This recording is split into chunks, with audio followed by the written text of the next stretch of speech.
Okay, here's a application of these related rates, and make sure you understand this video. If you don't, ask questions. Well, first watch it a couple times if you have to, then ask questions because um, this will be on the test, and I know there's a problem very similar to this. So it says xy is equal to 20, and you can see I have the graph here. That's a hyperbola. And it says what is dy dt, and that means at what rate is y changing? dy dt is a rate of change with respect to time when the rate at which x is changing, dx dt, is 1. And first question, x equals 10, or negative 10. So the first thing we have to do is make this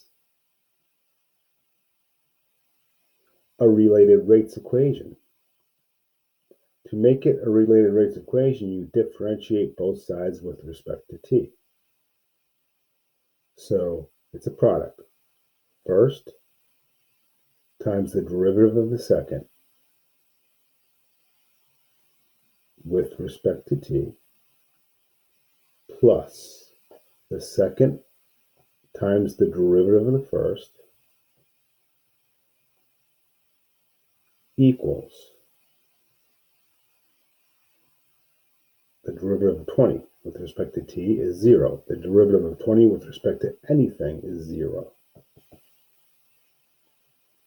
Now we plug everything in. So we're trying to figure out what dy dt is.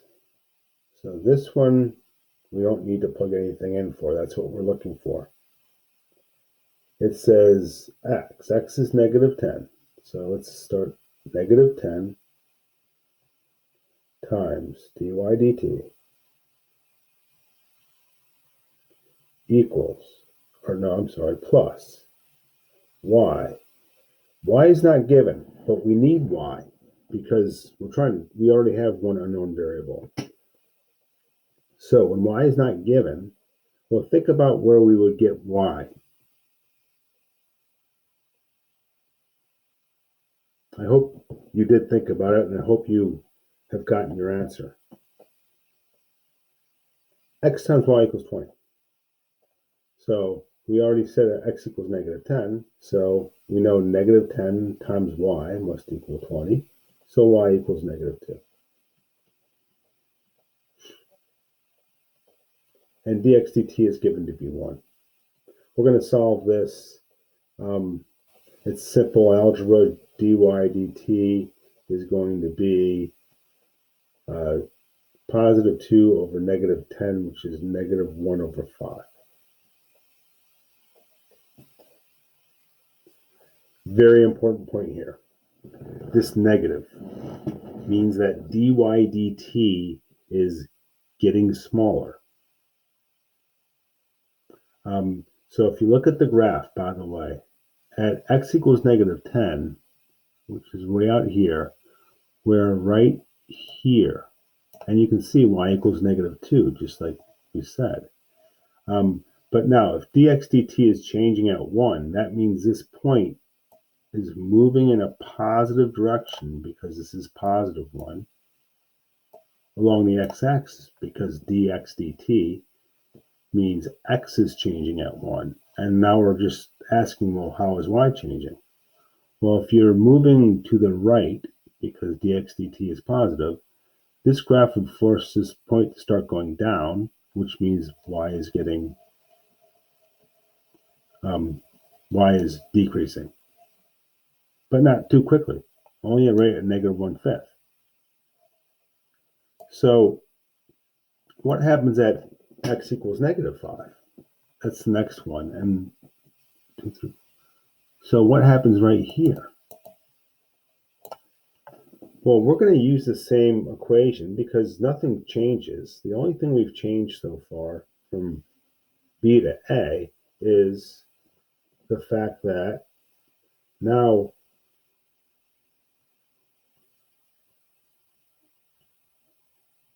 since x is negative 5, if you plug it in here, that would give you y equals -4.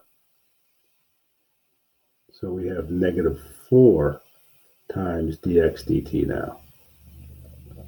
And that tells us that dy dt is equal to 4 over -5. So that means we're still changing in the positive x direction at 1. So that's constant. But you see where you're on the graph now? If you're still going at a rate of 1 whatever per second, the fact that we're on this part of the graph, it shows that you're going down a lot faster than you were when you were up here. Therefore, the rate of change of y is still negative because it's going down, but it should be bigger here. And it is a bigger negative number here by 4 times. It's 4 times greater. And then you can keep going. When x equals 1 and x equals 20, you can see, well, I don't have the answers. When x equals 1, let's figure it out. Y would be 20. So this will turn out to be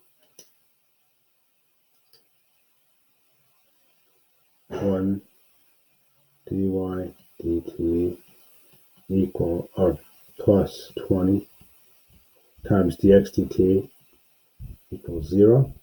So this dy dt is actually going to be -20 when x equals 1. That's huge. So when x equals 1, you're all the way up here.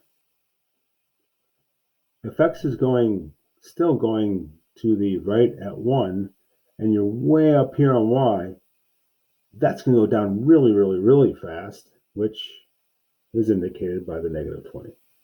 So you can do that with this one as well. I think you're going to get 1 or -1 there. So at 20, it's not, or 1 over 20, maybe, I forget. But let me show you this.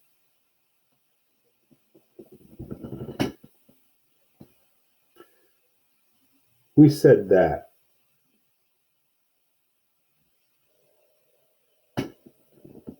here's all of our points. We said that right here, as x is moving to the right, y, it's not going down very quickly, but it should be going down much quickly here, and then quicker here, and all the way up here very quick. And then out here, the y is going to change very slowly because it's not decreasing as quickly. So here's a good visualization of that. Watch this point when x is changing at whatever, 1 meter per second. So y is changing very slowly here. It's going down very slowly. But as you get there, y gets very, very, very much. I lost my train of thought. I was going to say very, very, very much faster. But just edit that out. That's bad English. So here it goes again. Y, it's going down slowly. It's going down very slowly. It's going down very slowly. But as x gets like closer to -1, it really speeds up.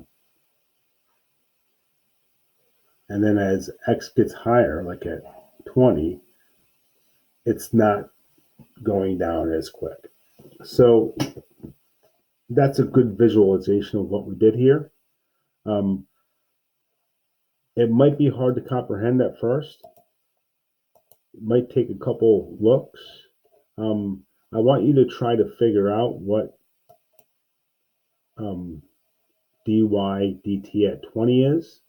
But remember, what we saw at 20, based off this graph,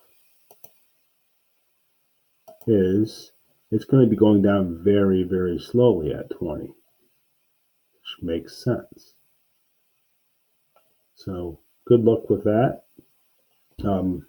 And I'll see you in the live session.